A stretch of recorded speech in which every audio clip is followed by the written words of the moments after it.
Hi అండి, welcome back to my channel.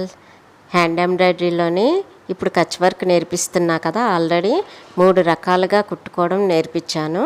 అయితే ఇప్పుడు ఏంటంటే అసలు కచ్ వర్క్ డిజైన్ ఎలా గీసుకోవాలి, సులువుగా ఎలా గీసుకోవాలి, మామూలు డిజైన్స్ మీద కుట్టడం అవ్వదు కదా అని డౌట్ చాలామందికి ఉంటుందండి. కచ్ వర్క్ డిజైన్ చాలా సింపుల్గా గీసుకోవడం ఎలాగో చెప్తానండి. ఒక గ్రాఫ్ పేపర్ తీసుకోండి. అయితే నా దగ్గర గ్రాఫ్ పేపర్ అవైలబుల్గా లేదు. నేను గ్రాఫ్ పేపర్ లాగా స్క్వేర్ లాగా ఉన్నాయి కదా గీతలు, ఇలాంటి ఒక పేపర్ తీసుకున్నాను అనమాట. గ్రాఫ్ పేపర్ అయితే ఏంటంటే లోపల మీకు సన్న గీతలు కూడా ఉంటాయి కదా, ఆ సన్న గీతలు కూడా మధ్యలోని మనం డిజైన్ వేసినప్పుడు చాలా యూజ్ అవుతుందన్నమాట. అందువలన మ్యాక్సిమం గ్రాఫ్ పేపర్ తీసుకోవడానికి ట్రై చేయండి. అలాగే మీరు ఏ డిజైన్ గీయాలనుకుంటున్నారో ఆ డిజైన్ని లైట్గా పెన్సిల్తో గీయగలిగితే గీయండి. ఎందుకంటే నేను ఇక్కడ ఆ డిజైన్ నేను చుక్కలు పెడుతున్నా, చుక్కల ద్వారా నేను లెక్క వేసుకొని చుక్కలు పెడుతున్నాను అనమాట. ఇటువైపు ఎంత దూరంలో చుక్కలు ఉన్నాయి, ఎన్ని చుక్కలు ఉన్నాయో అలాగే కుడివైపు కూడా అలాగే అంతే దూరంలో అన్నే చుక్కలు ఉండేలా చూసుకొని అలా చుక్కలు పెట్టుకున్నా. ముందు పెట్టుకున్న తర్వాత చుక్క చుట్టూ కూడా ఈ విధంగా బాక్స్ లాగా గీస్తున్నా అనమాట, వీడియోలో చూపించిన విధంగా. అయితే గ్రాఫ్ పేపర్లో ఏమిటంటే మధ్యలో కూడా సన్న గీతలు ఉండడం వలన మధ్య గీతలో నుంచి మనము ఈ గీత గీసుకోవచ్చు. దానివల్ల ఇంకా కరెక్ట్గా యూనిఫామ్లా వస్తుంది అనమాట. ఎక్కడ ఒక బాక్స్ చిన్నది ఒక బాక్స్ పెద్దది రాకుండా ఉంటుంది.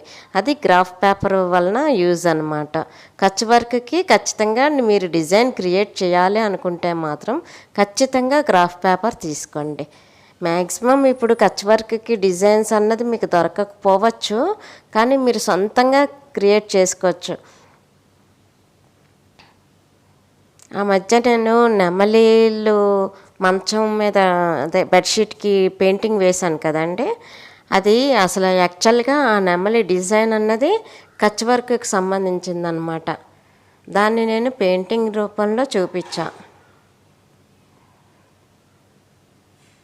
అలాగా మీకు డిజైన్స్ సెర్చ్ చేస్తే దొరకచ్చు, దొరకకపోయినా మీరు ఈ విధంగా క్రియేట్ చేసుకోవచ్చు అనమాట. ఇదైతే నేను సొంతంగా ఇప్పటికిప్పుడు ఆలోచించి క్రియేట్ చేస్తున్నాను.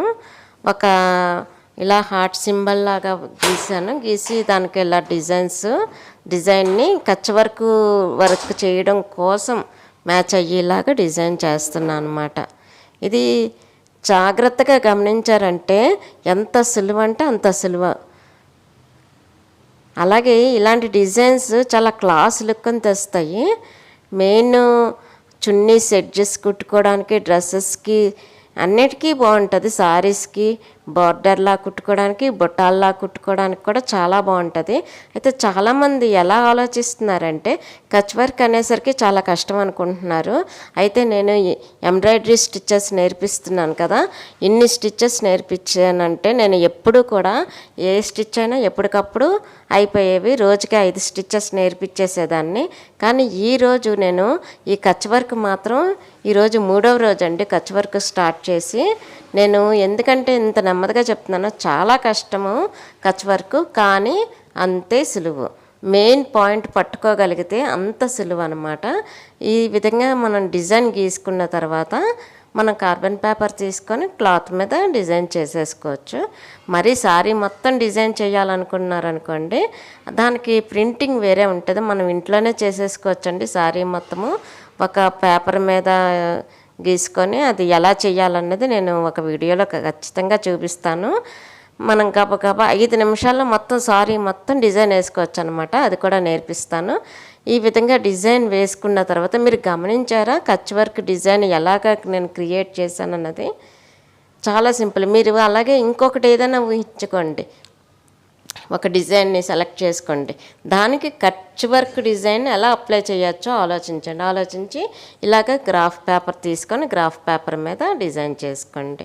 నేను ఇది కుట్టడం మాత్రం మళ్ళీ నెక్స్ట్ వీడియోలో చూపిస్తాను అండి.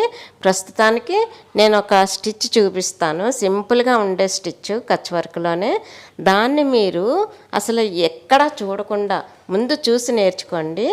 ఆ చూడకుండా నేర్చుకోగలిగి అంటే చూడకుండా కుట్టగలిగిన టైం అప్పుడు ఈ డిజైన్ మీరు కుట్టండి. అంతేకాని ఊరికి ముందే ఈ డిజైన్ కుట్టేద్దాము అని మొదలు పెట్టకండి. ఎందుకంటే కచ్ వర్క్ మనం మెయిన్ పాయింట్ పట్టుకొని జాగ్రత్తగా మనం అది దానికి కొంచెం ప్రాక్టీస్ చేసుకోకపోతే పెద్ద పెద్ద డిజైన్స్ కుట్టి మనం తప్పులు కుట్టేస్తాము, లేదంటే అందంగా కుట్టలేమన్నమాట. అది చాలా తప్పులు వచ్చేస్తుంది గ్యారంటీగా. అందువలన నేను ఒక చిన్న స్టిచ్ ఇస్తాను ఈరోజు, దాన్ని బాగా ప్రాక్టీస్ చేయండి. నేను నేర్పించానంటే 100% వచ్చేయాలండి, అలాగే నేర్పిస్తాను. నేను అలా చెప్పినట్టు మీరు కుట్టుకోగలిగితేనే మీకు కూడా బాగుంటుంది. అందువలన నేను ఏదో పైన నేర్పించను. నాకు నిజంగా ఈ ఎంబ్రాయిడరీ క్లాసెస్ చెప్పిన దగ్గర నుంచి చాలామంది వాళ్ళంతటా వాళ్ళే సబ్స్క్రైబ్ చేసుకొని వస్తున్నారు. నిజంగా నాకు చాలా హ్యాపీ అనిపిస్తుంది. నేను వాళ్ళందరికీ న్యాయం చేయాలి కాబట్టి నేను ఖచ్చితంగా స్ట్రాంగ్గానే నేర్పిస్తాను. ఏదో పైన నేర్పించేసి ఊరుకోను అనమాట. ఇంకా కచ్ వర్క్ అన్నది చాలా కష్టం కాబట్టి నేను ఖచ్చితంగా దీన్నైతే ఇంకా ఎక్కువ రోజులు పట్టినా పర్వాలేదు నాకు, నేనైతే అందరికీ బాగా అర్థమయ్యేలా నేర్పిస్తాను. ఇంకా ఇది కూడా మీకు అర్థం కాకపోతే కామెంట్ సెక్షన్లో అడిగితే నేను కామెంట్ సెక్షన్లో కూడా మీకు సమాధానం చెప్తాను. ఇదిగోండి సింపుల్ డిజైన్ నేను 2 బాక్సులు క్రాస్గా ఈ విధంగా డ్రా చేసి కుడుతున్నా కదా. కుట్టినప్పుడు మీరు గమనించాల్సింది ఏంటంటే అది పైన ఉంది, ఇది పైకే రావాలి, అలాగే మధ్యలో కిందకి వెళ్ళాలి దారం.